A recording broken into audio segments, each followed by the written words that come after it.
प्यारे बच्चों, कैसे हो आप सब लोग। आशा करता हूँ कि आप सब लोग अच्छे ही होंगे। प्रिय विद्यार्थीगण, आज আমি ক্লাস 6 হিন্দি পড়ল পাঠ্যপুস্তকৰ লেসন 13 মন के जीते जीत नाমৰ पाठটিৰ ওপৰত आलोचना কৰিবলৈ লৈছোঁ। प्यारे बच्चों, इस पाठ में हम मन के बारे में जानेंगे। जब तक मन में संकल्प एवं प्रेरणा का भाव नहीं जगता, तब तक हम किसी भी कार्य में सफलता प्राप्त नहीं कर सकते। एक ही काम में एक व्यक्ति सफलता प्राप्त कर लेता है और दूसरा असफल हो जाता है। जब तक हमारा मन शिथिल है, तब तक हम कुछ भी नहीं कर सकते। अतः ठीक ही कहा गया है कि मन के जीते जीत, मन के हारे हार। प्यारे बच्चों, जीवन में सफलता प्राप्त करने के लिए अपने मन पर विश्वास होना चाहिए, अपने मन दृढ़ होना चाहिए। इस पाठ में शीला और उसके पिताजी के बातचीत के द्वारा इस पाठ को सार्थक बनाया गया है। इस पाठ में स्वाधीनता दिवस के बारे में बताया गया है। प्यारे बच्चों, स्वाधीनता दिवस पर सामूहिक रूप से समारोह मनाया जाता है कि नहीं? हम भी मनाते हैं। इसमें सभी संप्रदायों के लोग भाग लेते हैं, अर्थात स्वाधीनता दिवस में सभी संप्रदायों के लोग भाग लेते हैं। इस पाठ के द्वारा हम जानेंगे कि शीला के पिताजी हर साल स्वाधीनता समारोह में भाग लेते हैं। शीला को भी इस समारोह में भाग लेने की इच्छा हुई। प्यारे बच्चों, स्वाधीनता दिवस के बारे में जानते हो क्या? तो सुनो, हमारे राष्ट्रीय त्योहारों में स्वाधीनता दिवस 15 अगस्त का विशेष महत्व है। स्वाधीनता दिवस या स्वतंत्रता दिवस हमें यह याद दिलाता है कि हम इसी दिन आज़ाद हुए थे। सदियों के गुलामी के पश्चात 15 अगस्त सन 1947 के दिन आज़ाद हुआ। पहले हम अंग्रेजों के गुलाम थे। उनके बढ़ते हुए अत्याचारों से सारे भारतवासी त्रस्त हो गए और तब विद्रोह की ज्वाला बरकी और देश के अनेक वीरों ने प्राणों की बाजी लगाई, गोलियां खाई और अंततः आज़ादी पाकर ही चल लिया। 15 अगस्त सन 1947 के दिन हमारा देश आज़ाद हुआ, इसलिए इसे स्वतंत्रता दिवस कहते हैं। तो प्यारे बच्चों, हमारे देश में हर साल 15 अगस्त में मनाए जाने वाले स्वाधीनता दिवस समारोह में भाग लेने के लिए शीला अपने पिताजी के साथ निकल पड़े। लेकिन समारोह स्थल पहुँचते पहुँचते उन्हें आधा घंटा लग गया। समारोह शुरू होने वाले ही थी। दोनों अपने अपने स्थान पर बैठ गया। इतने में जन गण मन संगीत चारों तरफ गूंज उठा। सभी सम्मान में खड़े हो गए। प्यारे बच्चों, जन गण मन संगीत क्या है? प्यारे बच्चों, यह संगीत एक राष्ट्रीय संगीत है। इस संगीत का रचक विश्व कवि रविंद्रनाथ टैगोर है। इस संगीत के सम्मान में खड़े होकर गाया जाता है। उस दिन शीला को तरह तरह के नृत्य को देखकर और गाना सुनकर बहुत आनंद मिला। शीला को सारे जहां से अच्छा हिंदुस्तान हमारा गाना बहुत पसंद आया। कोई लड़के लड़कियां कतारों में खड़े होकर यह गीत गा रहे थे। यह गीत शीला को इतना पसंद आया कि वह भी गुनगुनाने लगी। यह गीत उर्दू भाषा में लिखी गई है। यह देश प्रेम की एक गजल है जो भारतीय स्वतंत्रता संग्राम के दौरान ब्रिटिश राज के विरुद्ध का प्रतीक बनी। दौरान अर्थात हमयक, और जिसे आज भी देशभक्ति के गीत के रूप में गाया जाता है। इस गीत को प्रसिद्ध उर्दू शायर मोहम्मद इकबाल ने 1905 में लिखा था। शीला ने पिताजी से कहा, पिताजी देखिए देखिए, उस लड़के को देखिए जो बगल में खड़ा होकर गा रहा है। उसने हाथ में बैसाखी क्यों ले रखी है पिताजी? बैसाखी अर्थात पेन। और वह लड़की, वह काली ऐनक पहनी हुई है। ऐनक अर्थात चश्मा। लगता है वह आंखों से देख नहीं पाती।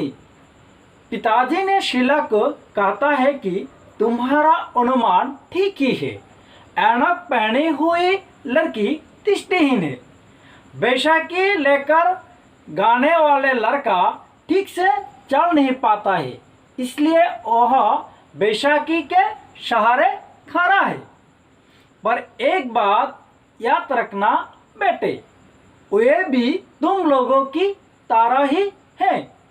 तो प्यारे बच्चों, आप लोग एक बात जरूर याद रखना कि इन लोगों की कतई यानी कभी मजाक उड़ाना नहीं चाहिए। हमेशा उन लोगों की सहायता करना चाहिए। शीला पिताजी से पूछता है, क्या वे लोग स्कूल जाता है? पिताजी ने बोला, हाँ क्यों नहीं, मतलब वे भी स्कूल जाते हैं। समारोह समाप्त होने के बाद बाप बेटी पैदल ही घर की तरफ रवाना होते हैं। पिताजी ने फिर बातचीत शुरू करते हैं। पिताजी शीला को कहता है, तुमने स्कूल जाने की बात पूछी थी ना? आजकल एक साथ सभी बच्चों की पढ़ाई लिखाई की व्यवस्था हो रही है। जैसे कानों से कम सुनने वाले, आंखों से कम देखने वाले, ठीक तरह से बोल न पाने वाले, अच्छी तरह से चल न पाने वाले, ऐसे सभी बच्चे, मतलब विशेष ध्यान देने योग्य बच्चे भी, यानी विद्यार्थियों को एक साथ एक ही विद्यालय में पढ़ाने की व्यवस्था की जा रही है। शीला ने पिताजी को कहा कि उसने यानी शीला ने मामाजी के घर में सूरदास जी की तस्वीर देखी थी। तस्वीर अर्थात छवि, जो दृष्टिहीन थे। वह पूछता है, क्या वे दृष्टिहीन विद्यालय में पढ़ते थे? पिताजी ने शीला को कहते हैं कि सूरदास जी के जमाने में इस तरह के विद्यालय थे ही नहीं। वे बहुत अनुभवी थे। वे अपनी साधना और लगन के बल पर ही इतने महान कवि बने थे। प्यारे बच्चों, सूरदास जी हिंदी साहित्य आकाश के एक महान कवि है। उन्हें हिंदी साहित्य का सूर्य कहा जाता है। सूरदास जी अपनी दृष्टिहीनता को जयकर अपनी साधना और लगन के बल पर महान कवि बने। प्यारे बच्चों, आजकल दृष्टिहीन लोगों के लिए प्रयुक्त लिपि ब्रेल लिपि है। यह लिपि हाथ के स्पर्श से पढ़ी जाती है। फ्रांस के रहने वाले लुई ब्रेल इस लिपि के जनक है। तो प्यारे बच्चों, ब्रेल लिपि के जनक कौन है? तो सुनो, ब्रेल लिपि के जनक फ्रांस के रहने वाले लुई ब्रेल हैं। तो प्यारे बच्चों, ब्रेल लिपि के जनक कौन है? तो सुनो, ब्रेल लिपि के जनक फ्रांस के रहने वाले लुई ब्रेल हैं। तो प्यारे बच्चों, आगे देखते हैं। शीला ने बोली, पिताजी तब तो शारीरिक रूप से बाधाग्रस्त व्यक्ति भी सफल हो सकते हैं। मतलब शीला कहते हैं कि जो आंखों से कम देखते हैं, कानों से कम सुनने वाले, ठीक तरह से चल न पाने वाले, ये जो बाधाग्रस्त व्यक्ति है, तब तो ये व्यक्ति भी जिंदगी में सफल हो सकते हैं। शीला की बात सुनकर पिताजी कहते हैं, हाँ बेटे, तुमने सही समझा। मैं अपने एक सहपाठी की बात बताता हूँ, सुनो। हमारे साथ एक लड़का पढ़ता था, वह बहुत तेज था, नाम जोसेफ था। उसे ठीक तरह से सुनाई नहीं देता था। वह कानों में सुनने की मशीन लगाया करता था। वह बढ़िया गाता भी था। उस दिन मैंने सुना कि वह आजकल महाविद्यालय में अध्यापक है। मतलब शीला की बात सुनकर पिताजी कहते हैं कि तुम्हें अपने एक सहपाठी की बात बताता हूँ जो पढ़ने लिखने में बहुत तेज था। उसे ठीक तरह से सुनाई नहीं देता था। वह कानों में सुनने की मशीन लगाया करता था। वह बढ़िया गाता भी था, जो आजकल महाविद्यालय में अध्यापक है। शीला अध्यापक जोसेफ के बात सुनकर सोचने लग जाती है। तो प्यारे बच्चों, ये थी हमारी आज की कहानी मन के जीते जीत। मन के जीते जीत इसलिए बोला गया है कि मन के जीते जीत यानी कि अगर मन से हमारी चाह हो कि हम ये चीज को पूरा कर सकते हैं तो हम पूरा कर ही सकते हैं। हमें पहले मन में इच्छा जगाने पड़ेगी कि ये कार्य हम मेहनत और लगन से पूरा करेंगे, चाहे हमारे अंदर कोई भी कमी क्यों ना हो। तो प्यारे बच्चों, इस पाठ में आप लोगों को बहुत सारे दृष्टिहीन शारीरिक कमी वाले बच्चों के बारे में मालूम हुआ, जो कि अपने शारीरिक कमी होने के बावजूद भी जीवन में सफल हो पाए हैं। तो उम्मीद है आप लोग भी इसी तरह जीवन में सफल हो पाएंगे।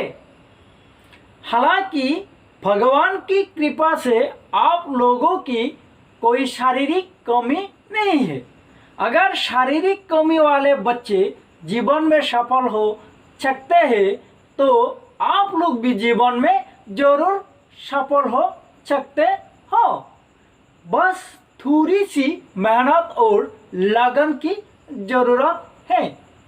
उम्मीद करता हूँ कि आप लोग भी मेहनत और लगन से काम करेंगे और जिंदगी में बहुत सफल होंगे। तो प्यारे बच्चों, आमी परवर्ती खंडत এই পাঠটির ওপৰত আধাৰিত প্ৰশ্নসমূহৰ ওপৰত আলোচনা কৰিবলৈ চেষ্টা কৰিম। তো আজ ইতনা ही। Thank you.